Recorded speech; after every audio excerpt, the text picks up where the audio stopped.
Everyone, আমি সুচেতা বংস কিংডমের নতুন ভিডিওতে আপনাদের সবাইকে স্বাগত জানাই। আজকে একটা উইকেন্ড এবং বেশ রৌদ্র ঝলমলে দিন, তাই ভাবলাম সকাল সকাল বেরিয়ে পড়ি। আজকে দুটো জায়গায় যাওয়ার ইচ্ছা আছে, সেটা হলো লন্ডনের রামকৃষ্ণ মিশন আর সাউথ হল। লন্ডনের রামকৃষ্ণ মিশনটা বেসিক্যালি লন্ডনের মধ্যে ঠিক বলা যায় না, বেশ কিছুটা দূরে।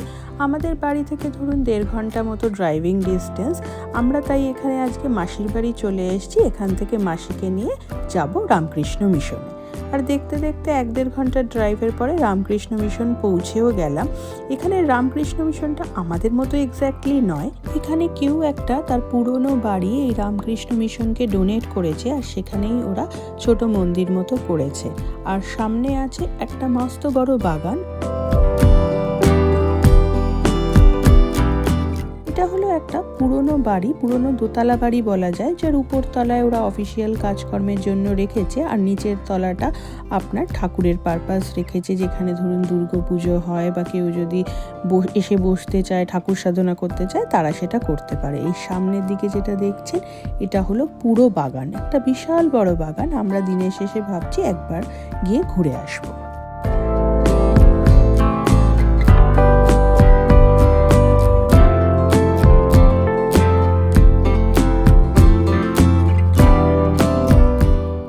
এই ঘরের বাইরে লেখা আছে টাইম টেবিলটা, মানে কখন আরতি হয়, কখন ভোগ হয়, কখন ঠাকুরকে পুজো দেওয়া হয়, তার সব সময়সূচিটাই এখানে জানা যায়।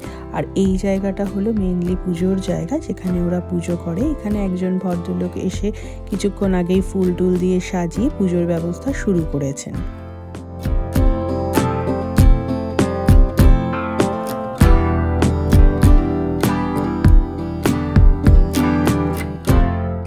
সত্যি কথা বলতে জায়গাটা কিন্তু খুব শান্তিপূর্ণ, কোনো কোলাহল নেই, কোনো লোকজনও এমন কিছু বেশি নেই। আপনি শান্তি মতো এসে বসে ঘুরে দেখতে পারেন। আমরা এখানে অনেক দিন ধরেই আসবো ভাবছিলাম, কিন্তু হয়ে উঠছিল না। তাই ভাবলাম যে বাবা মার দেশে ফিরে যাওয়ার আগে একবার ঘুরে যাই, তাহলে বাবা মাও ঘুরে যেতে পারবেন। আর সঙ্গে মাসিকে এনেছিলাম, কারণ মাসি এখানে অনেক দিন ধরে আছে আর মাঝে মাঝেই আসেন, তাই এখানের সঙ্গে জড়িত বলে ভাবলাম সবাই মিলে আমরা 5 জন চলে আসি।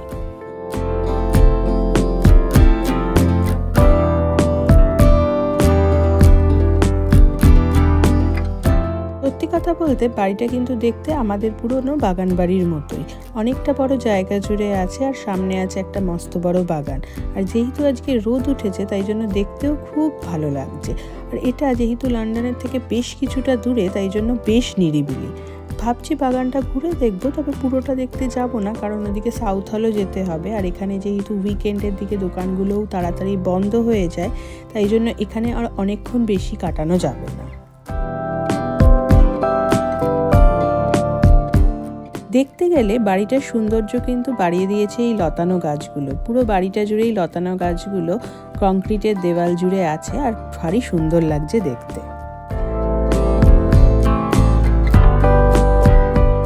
এবার আস্তে আস্তে গাড়িতে উঠে যাব সাউথ হলের দিকে। সাউথ হলে টুকটাক অনেক কেনাকাটা আছে।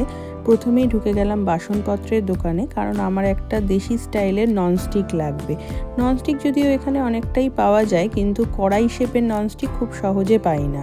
আর এখানে স্টিলের বাসনগুলো দেখে কিন্তু মন জুড়িয়ে গেল। দাম ভালোই, দাম যে কম সেটা নয়, কিন্তু সাউথ হলের একটা সুবিধা হলো সাউথ হলে সব ধরনের জিনিস পাওয়া যায়, সব ধরনের দেশীয় জিনিস পাওয়া যায়। সাউথ হলটা মেইনলি পাঞ্জাবি এরিয়া, ওয়েমব্লিটা মেইনলি গুজরাটি এরিয়া, কিন্তু দেশীয় জিনিস দুটো জায়গাতেই পাওয়া যায়, যার মধ্যে সাউথ হলের দামটা একটু কম পড়ে আর ভ্যারাইটিটাও একটু বেশি থাকে। এখানে দেখুন আপনার চোখ জুড়িয়ে যাবে সব ধরনের জিনিস দেখে।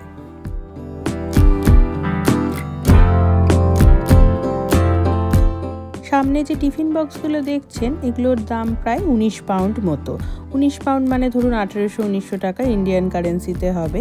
দাম আমি খুব একটা কম দেখলাম না, কিন্তু যেটা সুবিধা হলো সব ধরনের জিনিস পাওয়া যায়, কারণ আমাদের দেশি রান্না অনেক সময় এখানের জিনিসপত্রতে করলে অতটা ভালোভাবে করা যায় না। আর আরেকজন ধরে নিয়েছে একটা কৌটো, এই কৌটোটা নাকি ওকে নিতেই হবে, এই কৌটোটা ছাড়া নাকি ওর চলবেই না। আমি একটা ননস্টিক নিলাম, পড়লো ওই 32-33 পাউন্ড, মানে 3500 টাকা মতো। আমি দেশ থেকে যে প্রেস্টিজের ননস্টিকটা নিয়ে এসেছিলাম সেটাও 2023-এ প্রায় 2 থেকে 2,500 টাকা মতো তো পড়েই ছিল, ঢাকনাওয়ালা। এটাও অলমোস্ট সেমই সাইজ। এবার আমরা যাচ্ছি মাছ আর সবজির দোকানের দিকে। সাউথ হলটাই পুরোই দেশি জায়গা, তাই দেশীয় সব জিনিসই মোটামুটি পাওয়া যায়।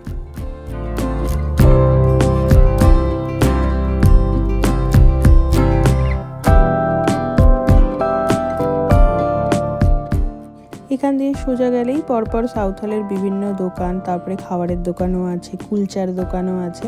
আমাদেরও ইচ্ছা আছে বিরিয়ানি বা কুলচা ট্রাই করার। এখানে বিরিয়ানির দাম কিন্তু মাত্র 3 থেকে 3.5 পাউন্ড মতো পড়ে। আর বিরিয়ানির কথা বলতে বলতে চলে এলাম একটা কসমেটিক্সের দোকানে। যাচ্ছিলাম মাছের দোকানের দিকেই, কিন্তু যাওয়ার পথে এটা পড়লো। আর সত্যি কথা বলতে এত সেট দেখে একবার না ঢুকে পারলাম না যেতে। সেটগুলোর মোটামুটি দাম 15 পাউন্ড মতো, আর কানের দুলগুলো 3 পাউন্ড 4 পাউন্ড। আমার আবার কানের দুলের ভারী শখ, অগণিত কানের দুল আছে। আর এখানে সত্যি কথা বলতে পরারও অপশান থাকে না, কিন্তু তাও কিনতে হবে। এই সামনের কয়েকটা কানের দুল বেশ ভালো লাগছে। সেটগুলো সুন্দর হলেও যেহেতু আমি গলায় পরি না, তাই সেট নিয়ে খুব কিছু লাভ নেই। আর এবার আমরা চলে এলাম মাছের দোকানের দিকে। মাছের দোকানের বাইরেই বিভিন্ন সবজি আছে, আর এদিকে মাসি মাকে বলছে যে কোন কোন সবজিগুলো কোথা থেকে নিলে ভালো হবে।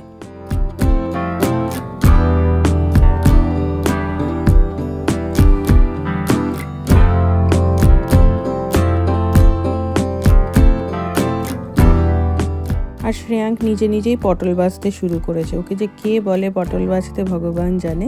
এখানে পটলের দেখলাম অত ভালো অবস্থা নয়, মানে আমাদের বাড়ির সামনে যে দোকানটা আছে সেখানে পটল পাওয়া গেলে অনেক কটা ভালো পাওয়া যায়, কিন্তু এখানে প্রায় শেষ বেলার বাজারের মতো। সব পটলগুলো একটু একটু হলুদ হয়ে গেছে, কিন্তু অনেক ধরনের সবজি আছে। আর মাছ বলতে এখানে সবই ফ্রোজেন মাছ, কিন্তু ইলিশ মাছ, পাবদা মাছ, সব ধরনের মাছ পাওয়া যায়। আমি যেহেতু কাচকি, মোরলা, পুঁটি এগুলো খুব পছন্দ করি, তাই এগুলোও নেওয়ার ইচ্ছা আছে।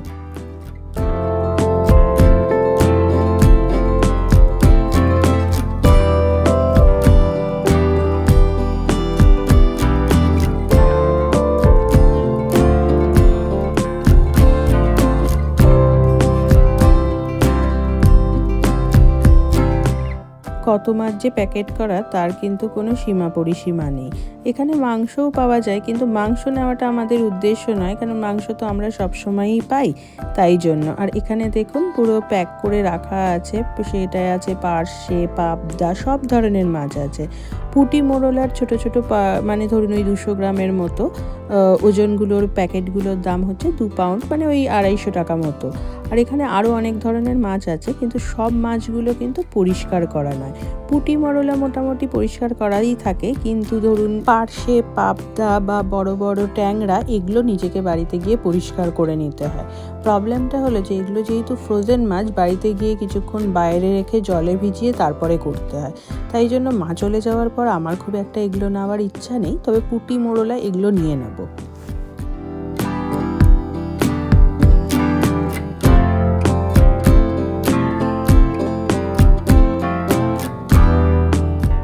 মাছ ছাড়াও এখানে কিন্তু অনেক ধরনের চানাচুরের প্যাকেট, স্ন্যাক্স, মানে আমাদের ওখানে যেগুলো পাওয়া যায় সেরকম অনেক কটাই আছে, এবং নেওয়ার ইচ্ছাও আছে, স্পেশালি চানাচুরের প্যাকেট।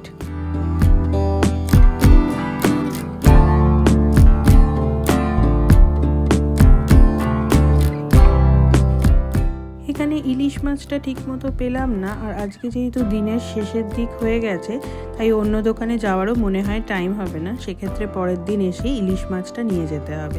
দেখি হয়তো কালকেই চলে আসতে পারি।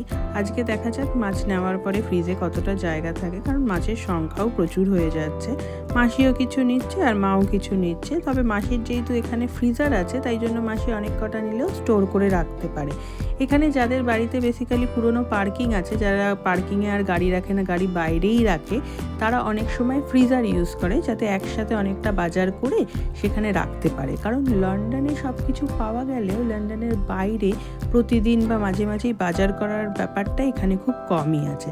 কিন্তু আমাদের যেহেতু রেন্টেড অ্যাপার্টমেন্টে ফ্রিজ কাম ফ্রিজার দেওয়া, তাই জন্য আমাদের যে অনেক কটা জিনিস একসাথে রাখা যায় সেটাও না। দেখা যাক কতটা কি আটানো যায়। এখানে মাছ বাজার মোটামুটি শেষ। এবার ইচ্ছা আছে বিরিয়ানির দিকে যাওয়ার। এখানে বিরিয়ানির দামও কিন্তু আমরা যেখানে থাকি তার থেকে কম। আর কাবাবের উপরে অফার দেওয়ায় শিক কাবাবটা 99 পিতে দিচ্ছে, আর ধরুন তন্দুরিগুলো মোটামুটি 3 পাউন্ড করে দিচ্ছে। আর ইভেন এখানে বিরিয়ানিও আজকে 3 পাউন্ড বা 3.99 পাউন্ডে পাওয়া যাচ্ছে।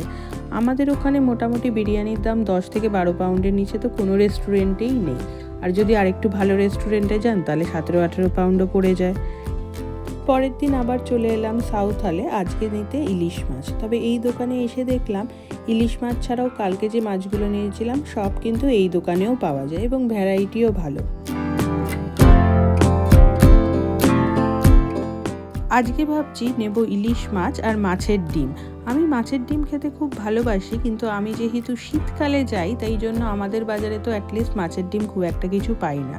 এখানে দেখলাম কিছু ফ্রোজেন মাছের ডিম আছে, আবার ইলিশ মাছের ডিমও আলাদা করে বিক্রি হচ্ছে। ইলিশ মাছের ডিমগুলো পার প্যাকেট পড়ছে ওই 6.99 মানে ধরুন 800 টাকা মতো, আর এমনি মাছের ডিমগুলো পড়ছে 2.99 মতো। আর ইলিশ মাছের দাম ডিপেন্ড করছে সাইজ অনুযায়ী। আমরা যে ইলিশ মাছটা নিলাম তার কেজি প্রায় 17 পাউন্ড মতো পড়লো। ইলিশ মাছটার সাইজ বেশ বড়ই আছে, তবে দেখা যাক খেয়ে কেমন দাঁড়ায়।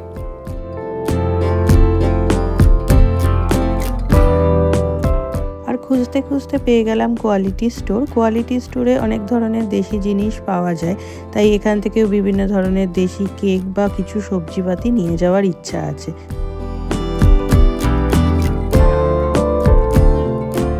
দোকানে ঢুকলে যে আইলগুলো শ্রেয়াঙ্কের মোটামুটি হাতের কাছে পড়ে এবং যেগুলো ওর ভালো লাগে ও নিজে থেকেই তুলে আমার বাস্কেটে দিয়ে দেয়।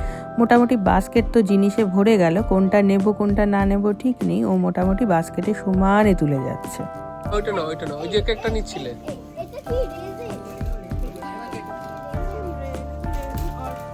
চলো বেশি নিও না, আমার প্লাস্টিক নিতে।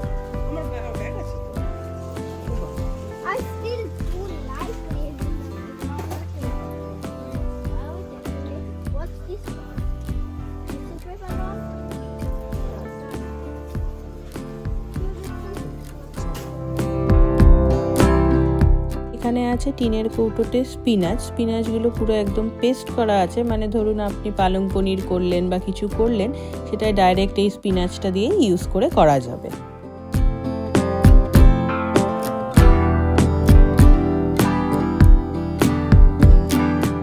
এখানে কিন্তু এই টিনের ক্যানগুলো খুব পপুলার। এটার মধ্যে ওরা গার্লিকও রাখে, আবার টমেটো কুচি করেও রাখে, বিভিন্নভাবেই ওরা রেডি করে রাখে যাতে আপনাদের কাজের সুবিধা হয়।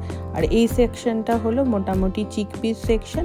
এই চিকপিগুলো নিলে আর প্রেশার কুকার ইউজ করতে হয় না, কারণ এটা বয়েল করাই থাকে, জাস্ট ধুয়ে রান্না করে নিলেই হয়। আর এটা হলো পাঁপড় আমরা বাড়ির কাছের দোকানটা থেকে কিনলেও এই জামিনি পাঁপড়টা অনেক দিন ধরেই পাচ্ছি না। লিজ্জত পাঁপড়ে আসলে ঝাল লাগে বলে আমরা জামিনির প্লেন পাঁপড়টাই ইউজ করি, যাতে শ্রেয়াঙ্কের খেতেও সুবিধা। নয় করে অনেক কটা জিনিসই নেওয়া হয়ে গেছে, এবার বাড়ি যাওয়ার পালা।